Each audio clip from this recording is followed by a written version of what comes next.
చంద్రబాబు పని రాక్షసుడు అన్న పేరు ఉంది. రాజకీయంగా చివరి నిమిషం వరకు ఆయన పోరాడుతారు. ఎన్నికల్లో టీడీపీని అధికారంలోకి తీసుకువచ్చేందుకు ఆయన చేస్తున్న ప్రయత్నాలు అన్నీ కావు. 7-10 వయసులో కూడా క్షణం తీరిక లేకుండా గడుపుతున్నారు. ఒకవైపు ఎన్నికల ప్రచార సభలు, మరోవైపు భాగస్వామ్య పక్షాల నేతలతో కలిసి వేదికలు పంచుకోవడం, ఎన్నికల వ్యూహాలు. ఇలా ఆ వయసులో కూడా కష్టపడి పనిచేస్తున్నారు చంద్రబాబు.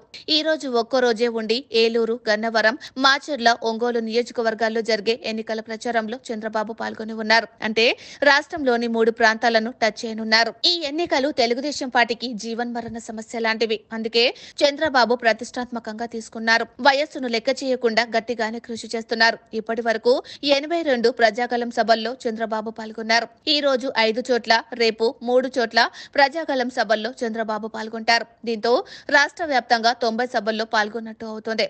చిత్తూరు జిల్లా పలమనేరులో మార్చి 27న ప్రజాగలం సభ ప్రారంభమైంది. రేపటి సభలతో తాను అనుకున్న లక్ష్యాన్ని చంద్రబాబు చేరుకోనున్నారు. అయితే చంద్రబాబు ఈ వయసులో కూడా ఉత్సాహంగా సభల్లో పాల్గొనడం, ప్రత్యర్థుల అభినందనలను సైతం అందుకుంటున్నారు.